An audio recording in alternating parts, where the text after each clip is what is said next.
여러분, 준비라는 것은 굉장히 중요한 거예요. 오늘 이 주보 표지에 보면 멋있는 빨간 우산이 있습니다. 맑은 하늘 아래 우산 어울리지 않잖아요. 그런데 비가 오기 전에 우산을 준비하라. 우리 인생이 맑을 때에, 모든 것이 평안할 때, 그때에 우산을 준비하라. 오늘 말씀의 제목이에요. 여러분, 성경은 준비에 대해서 굉장히 중요하게 다루어요. 열처녀가 기름 준비하는, 등불 트는 이런 준비 이야기를 많이 하거든요. 여러분, 신혼부부가 결혼을 앞두고 가장 먼저 중요하게 준비하는 게 하나가 있어요. 집이죠. 살 집. 이제 부부가 함께 살아야 되니까 살 집을 준비하는 것이 가장 힘겨운 이야기고 중요한 이야기잖아요. 어렵게 집을 하나 이렇게 마련하면 두 사람이 거기서 이제 살아요. 식구가 늘어나서 이제 좀 더 큰 집이 필요하면 또 좀 더 큰 집에 가겠죠. 열심히 돈을 모으고 적금 들고 이렇게 해서 또 좀 더 큰 집으로, 또 막 애써서 좀 더 큰 집으로, 이렇게 몇 번 큰 집으로 옮겨가고 나면 인생이 끝나는 거예요. 우리 한국 사람들이 평생에 옮겨 다니다가, 다시 말하면 집을 바꾸다가 인생을 끝내는 사람 많습니다. 여러분, 여기 앉은 여러분들 한번 가만히 생각해 보세요. 집 바꾸다가 인생 끝나는 거 아닌가, 이런 생각할 수 있습니다. 우리가 정신을 차리고 내 스스로 깨어나지 않으면 그러다가 끝날 수가 있습니다. 산에 있는 동물들 다 지집은 지가 지어요. 나도 새보다도 못하네 이거, 이런 생각 들더라고요. 우리 사람들은요, 다 누가 지어준 집에 살아요. 근데 모든 동물들은요, 자기 집 자기가 지어요. 근데 여러분, 사실 내가 내 집 안 지어도 괜찮죠. 전문가들이 지어준 집에 대가를 지불하고 사면 되죠.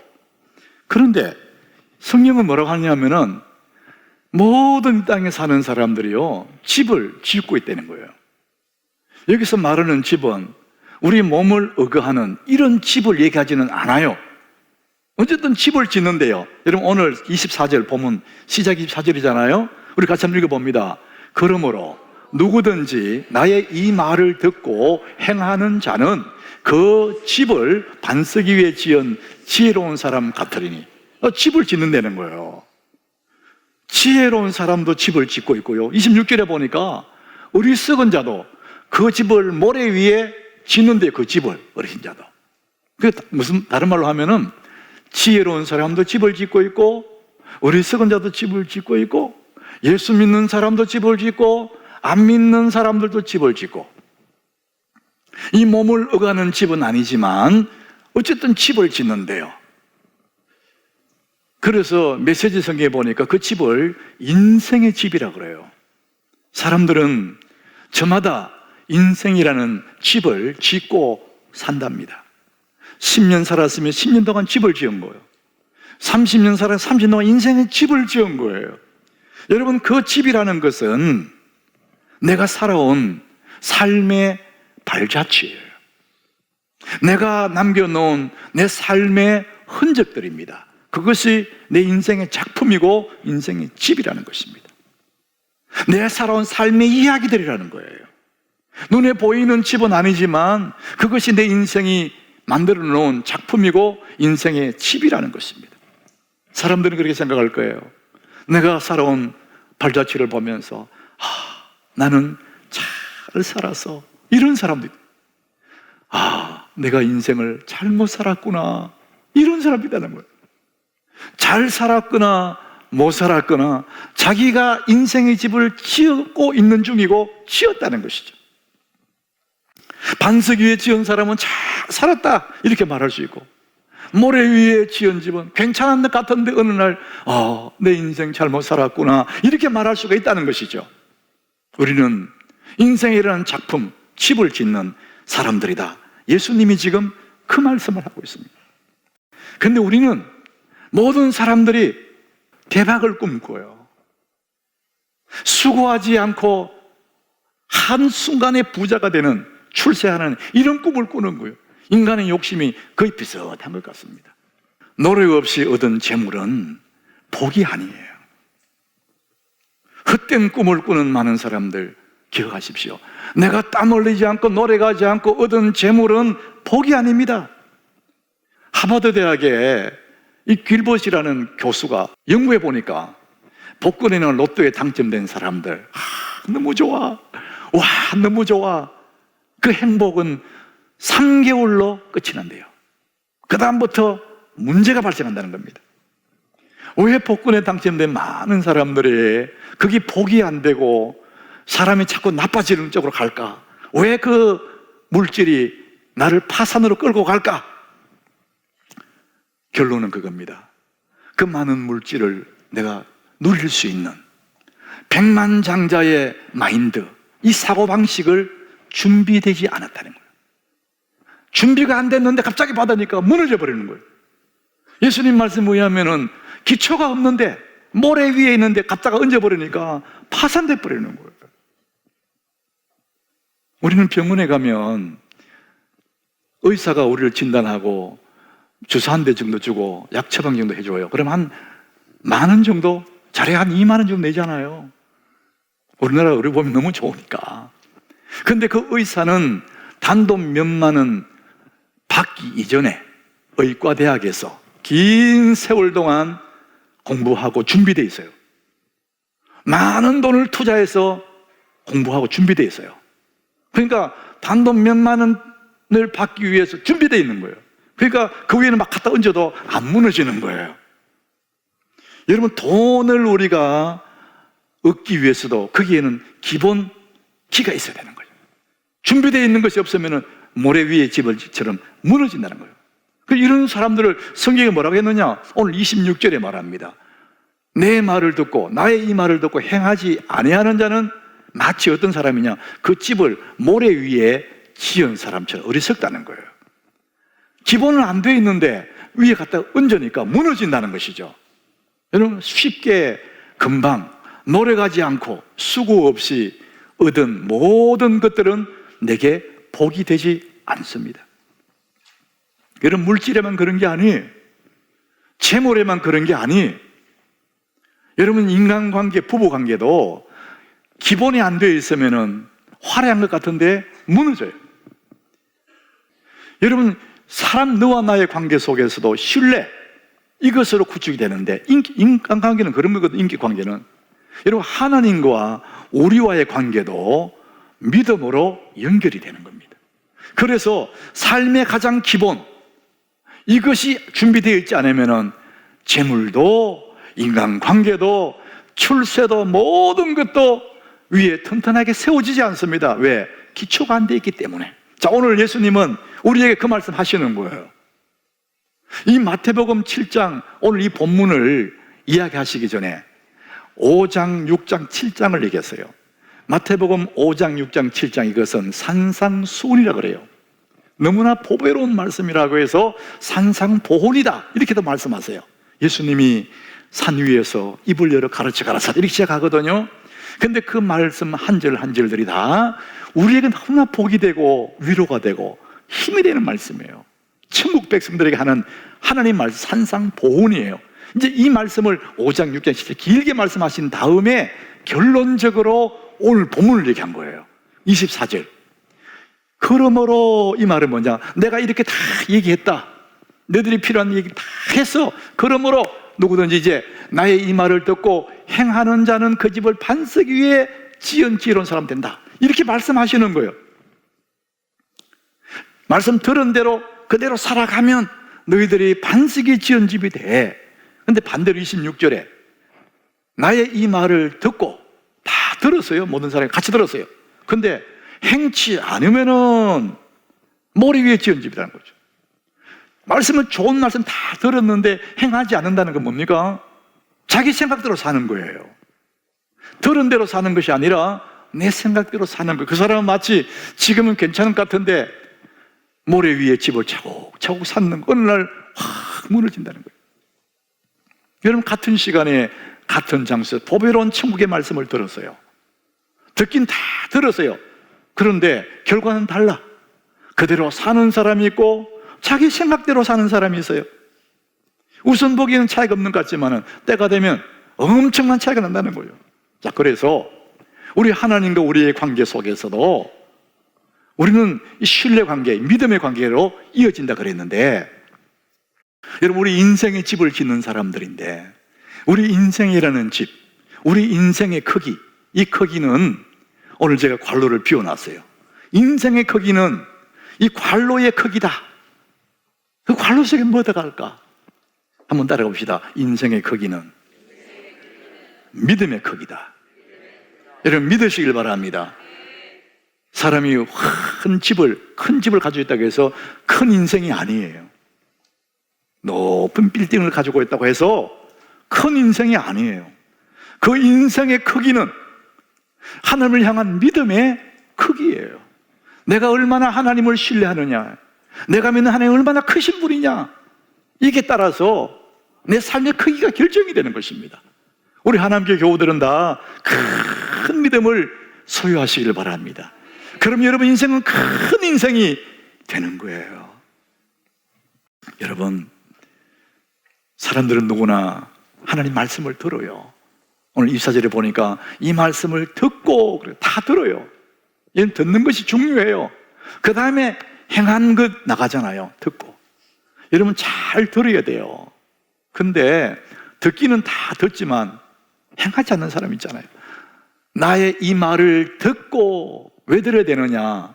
로마서에 보면은 10장 17절에 믿음은 들음에서는 안 돼요. 잘 들어야 믿음이 생긴다는 거예요.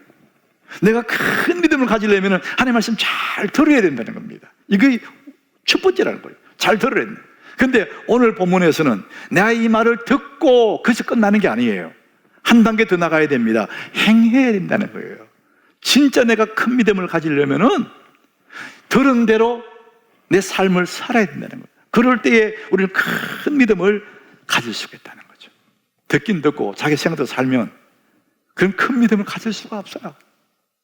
우리가 기도할 때 흔히 하나님 앞에 그러잖아요. 하나님, 내가 하나님을 믿습니다. 우리 그렇게 하잖아요. 주여 믿습니다. 또 더 세게 하는 사람은 믿습니다. 이렇게. 찬송도 불러요. 믿습니다. 믿습니다. 주여 믿습니다. 이러면 너무 좋은 얘기잖아요. 믿는다는 거. 주님을 믿는다는 거는. 근데 믿음이 안 생기니까 자꾸 믿는다 그러거든요. 근데 하나님 입장에서 나는 하나님 믿습니다. 그런데 하나님이 그래, 나도 너를 믿어. 이러면 너무 좋겠는데 하나님 나를 믿어주실까? 내가 하나님을 믿고 그분이 나를 믿어주는 이것은 어디서 결정되느냐? 내가 들은 말씀대로 내 삶에 옮겨놓고 살아갈 때 하나님 나를 믿어주시는 거죠. 여러분, 듣는 데서 한 걸음 더 나아가서 행하는 데까지 가면은 큰 믿음의 사람이 되는 것입니다. 하나님은 그것을 요구하시는 거예요. 자, 그래서 우리는 믿음 생활, 우리 믿음 생활 하잖아요. 신앙생활. 이 신앙생활에 기본기가 있습니다. 이 신앙생활의 기본기로 우리 자신을 넘어설 수가 있는 거예요. 우리가 노력해서 넘어가는 사람도 있지만 그것은 모래 위의 집입니다. 그런데 우리 신앙생활 기본기를 충실히 할 때 우리는 내 자신을 넘어설 수가 있는 거예요. 그래서 큰 믿음의 사람 되시다는 것이죠. 저는 서두에 말씀드렸어요. 돈 버는 일에도 기본기가 있다. 그만한 역량이 돼야 된다. 인간관계 속에서도 신뢰라는 기본기가 있어야 된다. 우리 신앙생활, 믿음생활에 가장 밑바닥에 기본기가 있다는 거예요. 이런 모든 스포츠에는 기본기가 중요합니다. 그래서 선수들이 공방기에 쉴 때는, 경기가 없을 때도 늘 기본기 연습을 계속하는, 그래야 기량이 올라가기 때문에 우리 신앙생활의 가장 기본기, 그 기본기를 연습하지 않고는 큰 믿음의 사람이 될 수가 없다는 것이죠. 여러분, 그 기본기가 뭘까요? 저는 한 사람을 소개하면서 우리의 신앙의 기본기를 설명하려고 그래요. 욥이라는 사람입니다. 이 사람은 하나님이 자랑할 만한 그런 사람이죠. 근데 그에게는 아들 7, 딸 3이 있어요. 그런데 자식을 잃어버려요. 여러분, 아이 하나, 부모가 자식 하나 잃어버려도요, 견디기 어려워요. 이게 인간의 모습이거든요.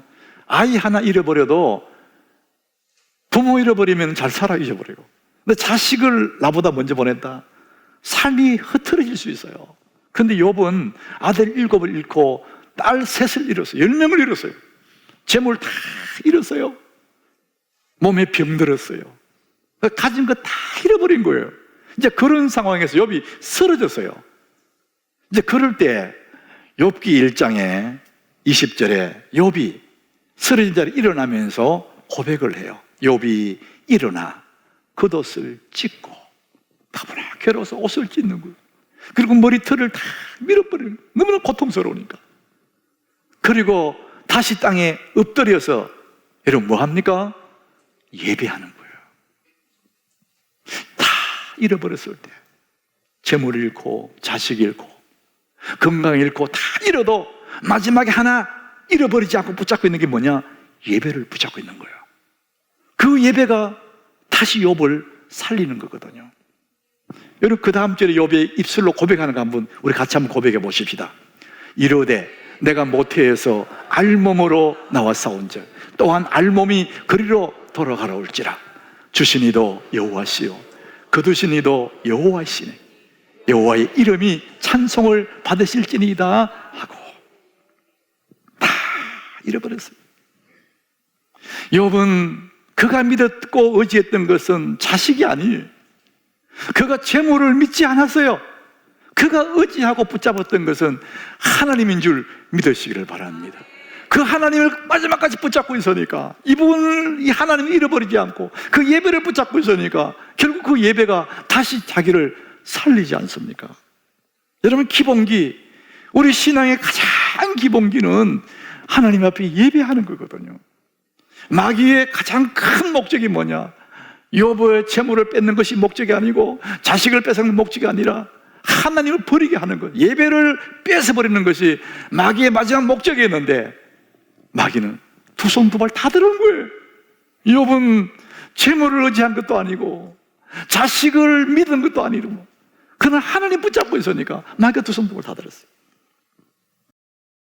우리가 자식들을 기르면서 부모의 모든 마음은 자식이 좀 공부 잘해줬으면 이런 마음이 있는 거잖아요. 좀 너 학생답게 좀 살아라. 학생다운 사람. 여러분, 학생답다는 얘기는 무슨 얘기입니까? 우리 학생 그러면은 공부하는 사람, 이게 머리에 들어오지 않습니까? 근데 그렇다고 해서 학생이 공부만 하는 게 아니에요. 밥도 먹고 놀기도 하고 게임도 하고 다 합니다. 근데 가장 중요한 본질은 공부하는 거잖아요. 그 사람을 우리는 학생답다 이렇게 말하는 거예요.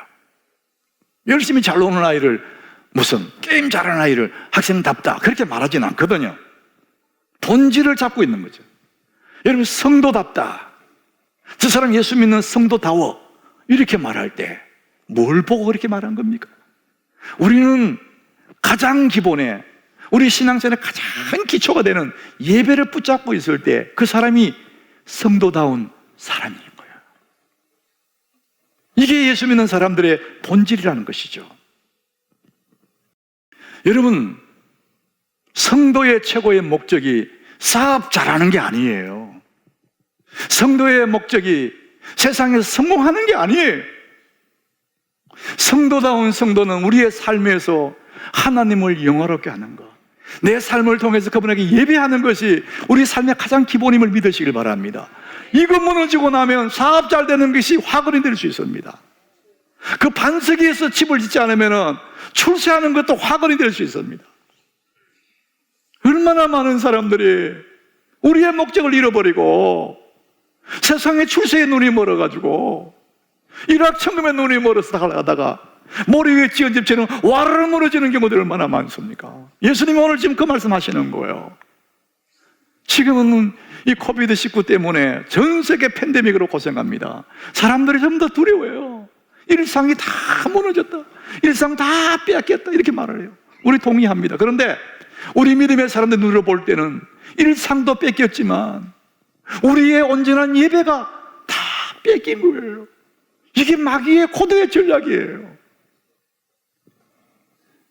데스컴을 통해서 계속해서 우리를 두려움을 줘가지고 우리의 삶의 가장 기본인 하나님을 경외하는 이 예배를 무너뜨리게 만들어주는 거예요. 이 마귀의 전략이란 말이에요.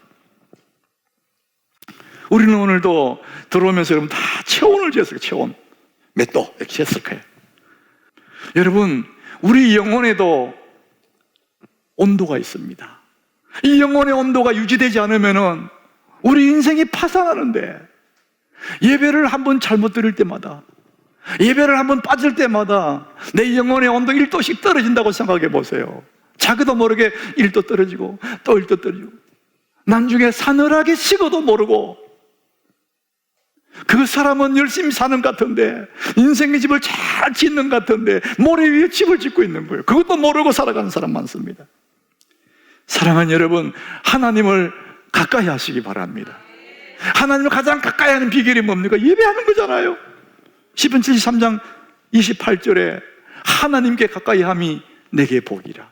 우리 삶의 가장 큰 복이 뭐냐? 하나님을 가까이 하는 거랍니다. 여러분, 하나님을 가장 가까이 하는 비결이 뭡니까? 예배잖아요. 우리가 예배하는 이 시간에 하나님 가장 가까이에 여러분 곁에 와 있음을 믿으시기를 바랍니다. 우리가 주님을 멀리하면 별로 느낌 없는 것 같지만은 굉장히 두려워해야 됩니다. 점점 조금씩 멀어지면 내 인생의 겨울이 찾아오는 거예요. 오늘 본문 21절에 이렇게 말합니다. 나더러, 예수님 친히 하신 말씀이에요. 나더러 주여 주여 하는 자마다 다 천국에 들어갈 것이 아니요, 말로는 잘 예수 믿는 것 같이 하는데 다만 하늘에 계신 내 아버지의 뜻대로 행하는 자라야 들어가리라. 그 하나님의 말씀을 듣기만 하고 살 때는 자기 마음대로 사는 게 아니다 말이죠. 그 들은 말씀대로 내가 살아가는 것, 그래야 반석 위에 세워지는 것이죠.